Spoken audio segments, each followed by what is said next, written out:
Pioneer News. So on today, March 6, 1819, the court came to decision on McCulloh versus Maryland. But first, on to Frederick Rhodes for sports and weather.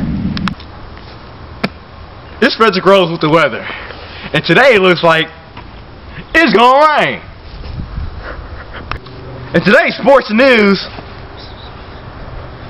we just see breaking news that Aaron Burr has just killed Alexander Hamilton in the gunfight.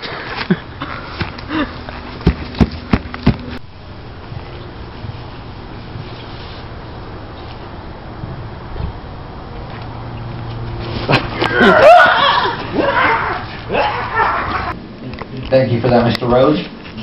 This is John Smith of Pioneer News. Today's top story, the case of McCulloh versus Maryland will be resolved.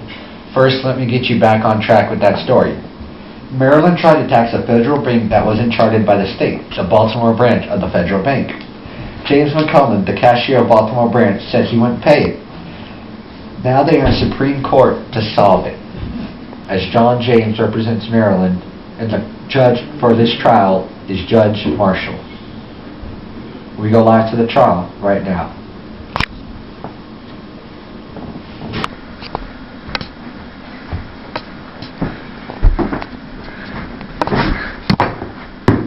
Court is in session. John James, may begin. First of all, the National Bank was never included in the Constitution. So, according to the strict construction, it's not even legal. Because we signed the Constitution, we are a sovereign state, and we can do whatever we want in our state. The people of America give power to the federal government. In the same way, the people of Maryland have given the state government the power to regulate everything that goes on inside the state. Well, sir, strict construction will only hold our country back from growing and prospering. Laws and regulations will all have to change eventually for our country to be successful. Secondly, the Constitution is a general framework and doesn't include all the details and specifics on how our country should be run. And also, the Congress, which is in the Constitution, has already argued the legality of the federal bank and the law must be obeyed.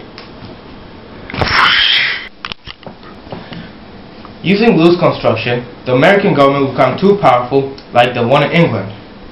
If the federal government can regulate state banks, then why can't the states regulate federal banks that are inside their own territory?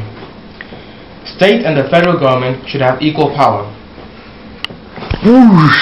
Well, even if that's true, the National Bank is now a federal institution and the states cannot interfere with that. And if the states had equal power as the federal government, then they might as well be their own separate countries.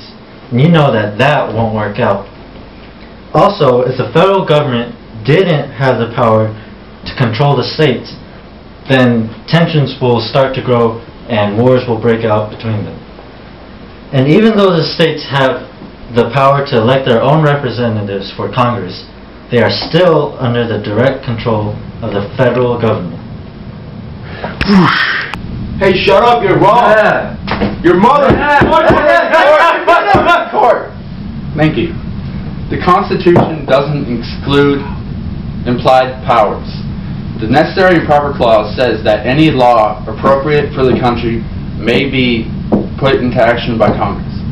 If it's not explicit in the Constitution what the limits of the federal government are, then the legislature may decide.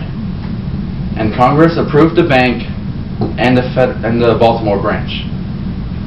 The power to tax involves the power to destroy, and Maryland cannot destroy the Baltimore branch of the federal bank. Case closed.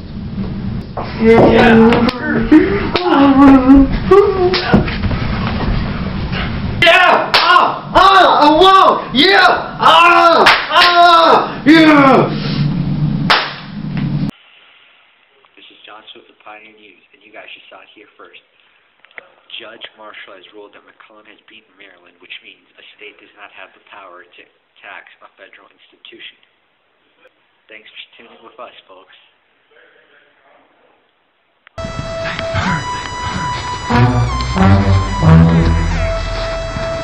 Oh, Jesus!